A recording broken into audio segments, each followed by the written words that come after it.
Okay, so next question देखते हैं। F x equals to x plus 5 की continuity हमको बतानी है। ओके, फंक्शन दिया गया है f x equals to x plus 5, x minus 5, f x equals to x minus 5। कैसा फंक्शन है ये? पॉलिनोमियल है। मन के विश्वास को बढ़ाने के लिए इसका ग्राफ भी आप ड्रॉ कर सकते हो। 11th क्लास में अच्छी कमांड है तो आपको पता होगा कि इसका ग्राफ ऐसे बनेगा। ये है graph y equal to x minus 5 का, ठीक है ना। 5 इंटरसेप्ट नीचे की तरफ है तो नीचे खसक जाएगा 5 इंटरसेप्ट, नहीं तो पॉइंट डाल के भी बना लो, कोई बड़ी बात नहीं है, 2 सेकंड का काम है। चलो ठीक है, ग्राफ से कोई मतलब नहीं है, ग्राफ से केवल मन में विश्वास मिलता है कि ये फंक्शन पूरे जगह कंटिन्यूअस है, हर जगह।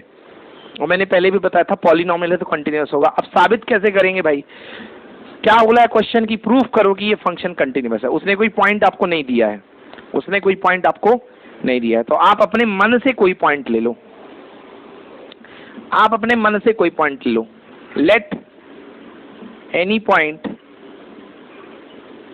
Consider any point x equal to C, x equal to C, x equal to C कोई भी पॉइंट हो सकता है।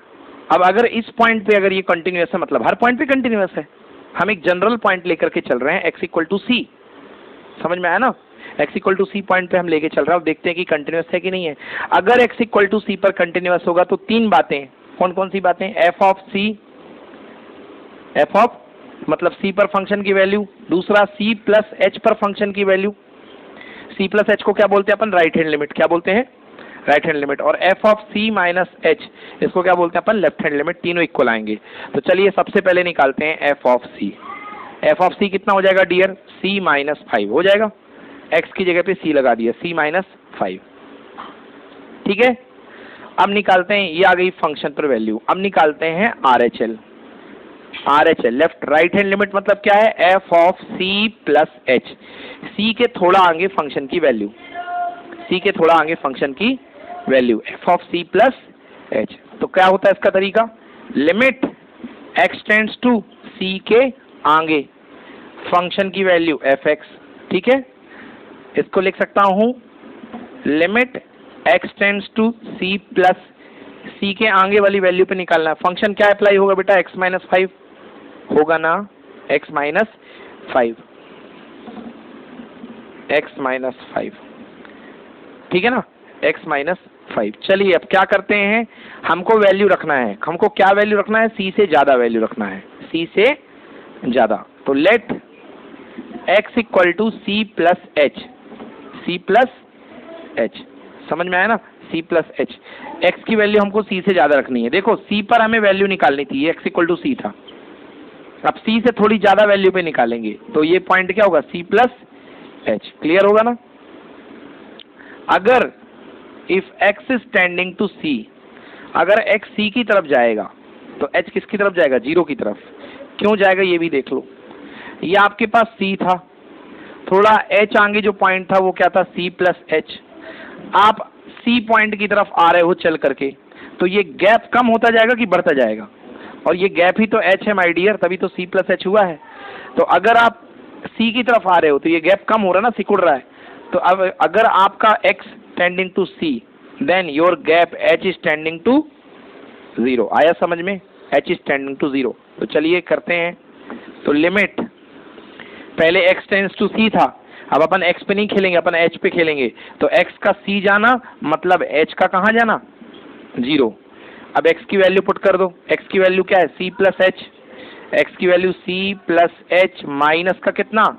5, माइनस का 5, h की वैल्यू 0 पुट कर दो। अब लिमिट हटा दो, तो c प्लस 0 माइनस 5 कितना आ गया भैया? c minus 5। आया समझ में? ये आ गई RHL। क्या आ गई? RHL। अब निकालता हूँ LHL, इतने से में ये निकल गई, ये निकल गई। अब LHL निकालता हूँ। Now f of c minus h, जिसको अपन क्या बोलते हैं?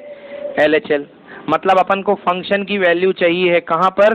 c से पीछे, limit x tends to c के थोड़ा सा पीछे। ये बोलो यस और नो? हाँ ये लिखना जरूरी है, ठीक है। तो 0.5 मार्क्स कटने के चांसेस हैं। वैसे मेथड यही, और इतने बार करना पड़ेगा कि आपको याद हो जाएगा। Limit x tends to c minus, पहले आप जो सी ये था, पहले आप जब आ रहे थे तो उस तरफ से आ रहे थे, तो आप जो वैल्यू लेके आ रहे थे वो सी से बड़ी वैल्यू लेके आ रहे थे।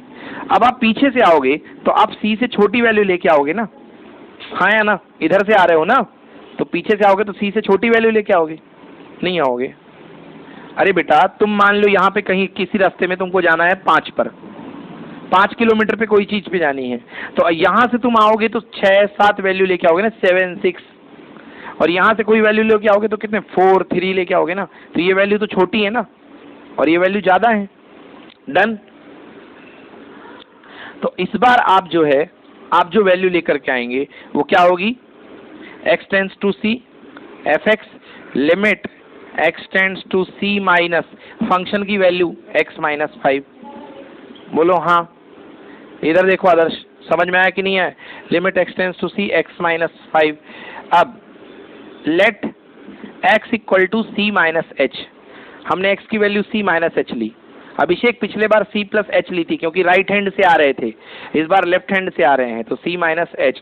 अगर x c की तरफ दौड़ लगाएगा तो h किसकी तरफ दौड़ लगाएगा? क्लियर हुआ कि नहीं हुआ? तो सवाल पूछना शुरू करो, समझ में नहीं आता तो वो सबसे इजी होता है। अगर x जो है c की तरफ दौड़ लगाएगा तो h किसकी तरफ दौड़ लगाएगा? 0 की तरफ। तो चलो पुट करो, limit h tending to 0, x की वैल्यू रख दो बेटा, कितना? c minus h minus 5। बोलो हाँ। अब h की वैल्यू 0 रख दो तो कितना आ गया? c माइनस 5 आ गया। RHL फंक्शन की वैल्यू कितनी आई? c minus 5। RHL कितना आया? c minus 5। LHL कितना आया? c minus 5। समझ में आया? तो तीनों इक्वल आ गए हैं, मतलब फंक्शन कैसा है? कंटिन्यूअस है। फंक्शन कैसा है? कंटिन्यूअस है, ठीक है ना? यस, ले लो।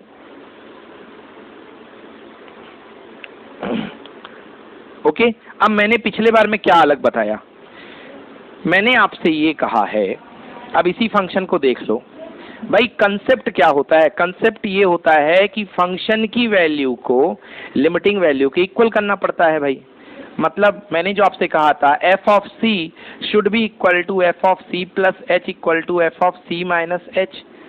यही तो बेसिक है ना, कि फंक्शन की value equal to right hand limit equal to left hand limit. अब इन दोनों, इसको क्या बोलते हैं अपन? फंक्शन की value equal to limit x tends to c plus fx equal to limit x tends to c minus fx। बोलो हाँ। c के आगे फंक्शन की वैल्यू, c के पीछे फंक्शन की वैल्यू, हर बार यही लगने वाला है। और अब बच्चों ये बताओ कि फंक्शन का नेचर c के आगे पीछे 2 है कि एक ही है? यार एक तो फंक्शन दिया, इतना टाइम किस बात का लगना? एक फंक्शन तो एक नेचर, खत्म खेल। तो आप इन दोनों को मर्ज करके जब एक ही फंक्शन है तो ये इतनी मेहनत करके क्या फायदा मिला? अब 2 नंबर का क्वेश्चन आया, उस पर आप राइट निकालो लेफ्ट निकालो, कोई मतलब नहीं है, सीधे लिख सकते हो f of c should be equal to limit x tends to c f of x। बोलो हाँ। क्लियर हुआ? अब 2 पार्ट निकालने थे, एक आपको f ऑफ c निकालना था, वो तो बंद आंखों से भी दिख रहा है c माइनस 5, और दूसरा पार्ट उसकी लिमिटिंग वैल्यू निकालनी थी। तो लिमिटिंग वैल्यू निकालते तो आ जाओ, निकालते हैं। कैसे निकालते? Limit x tends to c, function कौन सा है? x minus 5। देखो भैया ध्यान से, अब रखो x की वैल्यू c, क्या आ गया? c minus 5। वो यही वही तो आ गया। मैं क्या कह रहा हूँ? मैं यही कह रहा हूँ कि ये सब टाइम पास है। अगर 2 नंबर का क्वेश्चन है तो ये सब करने की कोई जरूरत नहीं है, इतना सब कुछ डायरेक्ट आंसर आ रहा है c माइनस 5। समझ गया ना? एक ही फंक्शन है तो एक ही फंक्शन में आप लेफ्ट लगाओगे तो भी वही आएगा, राइट लगाओगे तो भी वही आएगा, क्योंकि फंक्शन का नेचर कांस्टेंट। कोई, अरे देखो वो बताएंगे इसलिए क्योंकि 6 नंबर का आ गया तो इसलिए आप बोल ना पाओ 5 नंबर का, मगर अपना दिमाग अपन को लगाना है कि यदि ऐसा डायरेक्ट भी कर सकते हैं तो डायरेक्ट लिमिट पुट करो ना, c माइनस 5 आ तो रहा है। क्लियर हुआ ना? तो c माइनस 5 आ रहा है इसमें और इस पे, तो दोनों पॉइंट में यहाँ पे भी क्लियर हो रहा है। हाँ, जब फंक्शन का नेचर चेंज हो रहा हो तब आपको कंपल्सरली ये लगाना पड़ेगा।